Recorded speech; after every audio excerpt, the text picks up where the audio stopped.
Together we can show the world what we can do. You are next to me and I'm next to you. Push me on through until the battle's won. No one's gonna give nothing to us. Into each other we put our trust. Standing united after the fight is done.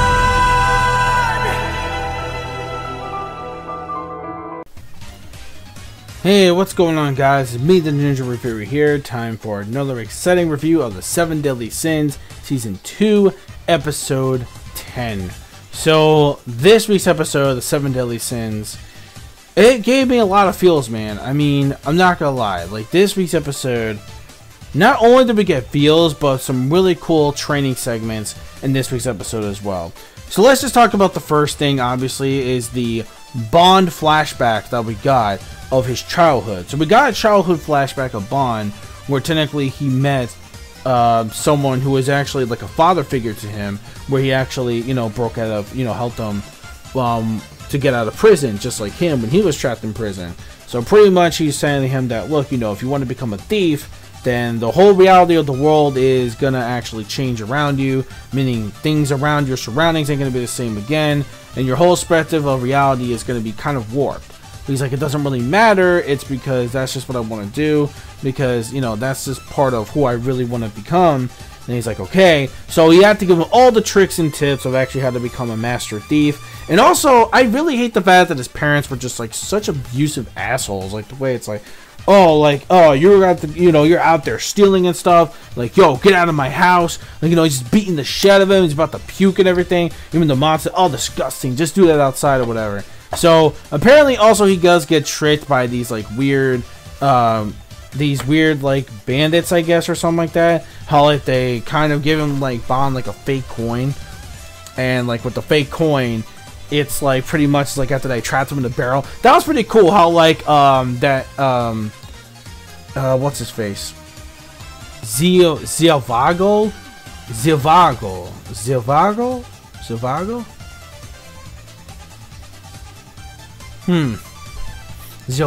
Yeah, Zhivago. So Zhivago, pretty much like the way he just like, you know, decked those two people, and basically, you know, like after that, you know, he actually trained Bond to actually become like a much better thief.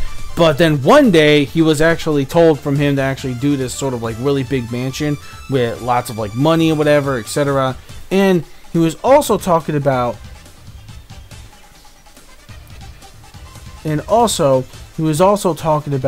his actual, well, actually, he didn't really know that he had an actual son. And he says, it's like, yeah, like, you know, like, my actual son, it's like, yeah, you know, he reminds me of him, like, around that age. It's like, does he know about your stealing, too? And he's like, yeah, pretty much. And because of that, you know, we see that, and what happens is that, you know, with Zhivago, he pretty much, like, he finds out that Bond pretty much fucked up on the mission, and it's because it was his fault, and because something was going on too with his son, for him being left behind, they were going to attack, you know, his son got attacked as well, and his son got pretty much fucked up really badly, and the way they actually had to go after his kid, I guess there were just some people, like, that actually tried to assassinate his kid, etc., so they were like, wait a minute, there was this wolf kid that tried to escape as well, because they were mentioning that. It's like, oh shit, that had to be my son. So that's what happened. And then Zhivago had to abandon Bond just to go back to his kid, seeing him all injured, just completely all wrecked. And then like you see him, and you see Zhivago's true form, the Beastman. And that wolf Beastman that Bond and Jericho have now in the bed telling the story is Bond's father figure. And he says that, look, I understand you had to abandon me because you were worried about your kid, and you had to save him, you know, from dying. So I kind of understand that you were worried as a parent. And, you know, Bond can tell, it's like, wait a minute, so all this time he made the connection. It figures, so you were a Beastman the entire time. Then he actually tell, especially from his eyes too, he can tell. And then Zhivago's like, oh my god, my son Bond, like, you've grown up so much. And the way they actually reunited with each other was actually very touching. And yeah, it was actually very sad to see him like, oh my god, I'm a piece of shit, I'm terrible as a father and a father figure. But Bond's like, look, it's okay, I understand, you know, you have your own pride, it's okay. So the way it just did it, man, was actually kind of sad. Just seeing them, like, how he regret him being a piece of shit at that, you know, that he was. And yeah, I'm not gonna lie, that scene did bring me to a little bit of some tears right there. I'm not gonna lie. So there we go. So when it comes to, okay, so right there, when it comes to that actual scene, that did give me a lot of feels as well. Then here comes the next part. After that, so we got that stuff going on. Maybe we're gonna find out more about that, you know, next week, because it says like father and son. I think it's the name of the next episode, I believe. I'm not so sure, but I believe that's what it is. Anyways, so we got that going on. Then meanwhile, we have a little training segment where basically now each of the actual people who were there, like Hendrickson, you know, we got Hendrickson,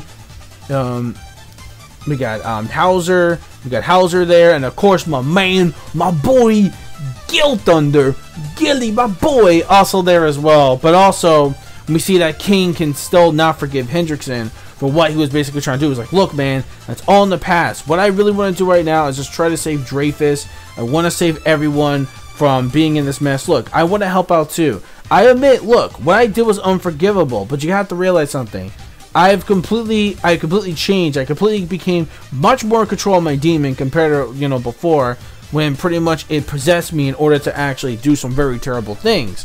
So even Meliodas said the exact same thing, especially the way the episode ended off. I'm like, yo, I'm like, okay, that was a huge plot twist I did not see coming. But before we get to that though, we have this little training thing, and basically you have to go in there with only half of your clothes on. It was kind of funny that Galder pretty much just like took everything off, and she's like, I don't really mean basically all your entire clothes, not everything besides your underwear at least.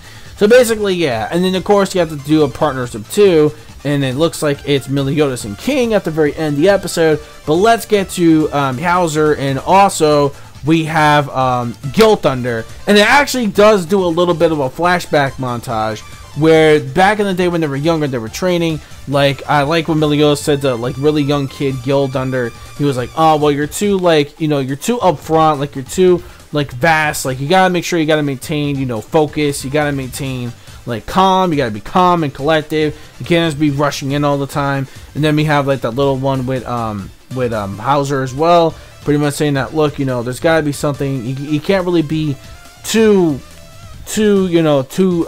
calm or whatever. You can't just be like full of energy all the time. You gotta make sure you balance yourself out. And it's the same thing. Like basically they had to use like wooden clubs instead of swords back then, because you know they were in training. So they had to do the same thing against this monster thing. And I really did like how their teacher actually told them, or I think it was Dreyfus, I think it was Dreyfus, or one of the knights I think that told them that, where basically they had to like put it from the tip and actually focus their magic energy. So instead of just like using their sacred treasure or sacred weapons, they could just use their regular magic abilities to any kind of item. And the way they did it for the tree branch was actually really cool for the meditation. And I love Gil Thunder's armor thing that he created. That shit was pretty cool. It reminds me of a much better thing that what Sasuke would like sort of do. Shots fired, by the way. Anyways, when it comes to that though, I really like Hauser's too. Like the ability of like wind and sand combined together was actually pretty cool. So that little fighting segment was actually pretty cool for the partnership. And then the ending of the episode with a very big plot twist reveal that it's a possibility that Meliodas was with the Demon Clan many eon years ago, but King is just sort of finding this out. Maybe that's the case, we don't know. It's a possibility. Meliodas is hiding something really big. I'm not caught to the manga, so I'm not really sure myself, but that's the way I'm seeing it here. So, there you go. There you go. So that, my friends, is the episode of the 7 Deadly Sins. Overall, I really did like the whole flashback between Bond and his so-called idol father. That was actually pretty good. Very feel-worthy right there. And I really did like the cool training segment that we got. And then I like when Hawk was like, oh, no training is too hard for the great mighty Hawk. And it's like, where the hell did everybody go to? And that was by far was actually really funny. So, yeah, overall, this gets a 4.5 out of 5. Maybe a aka a great to a great plus episode. Really enjoyed it. Yeah, really enjoyed it a lot with the flashback, even though I'm not too crazy for flashbacks. But it was an emotional one. But I could have given it points down if it wasn't for that big reveal at the end. It just would have been like a really good episode. But this actually does get like a 4.5 out of 5 because of a great reveal that they dropped. Yo, that's a crazy, crazy thought if Meliodas really joined. Don't spoil me for people who read the manga. Maybe once the season's over, I will finally catch up to the manga. Not going to promise if I'm going to do any live reactions, though. Just saying. Probably just going to read it and catch up and be pretty much freaking hyped when the next season comes out. But anyways, that's pretty much it. Let me know your thoughts in the comment section below of this week's episode of The 7 Deadly Sins, Season 2, Episode 10. See you guys next week for Episode 11. Don't forget to rate, comment, and subscribe as always. Click on that bell to join the squad, boys. Remember also to follow my Discord, besides my social media plugins, and my gamer tags as well. I'll make a separate video promoting the Discord once I finally come up with the new name and everything's all tweaked out and everything. So, yeah. So until then, peace, soul, love, chicken grease, and the sky's the limit. Anime manga fans, keep supporting Rich Video What You Watch, and that's it.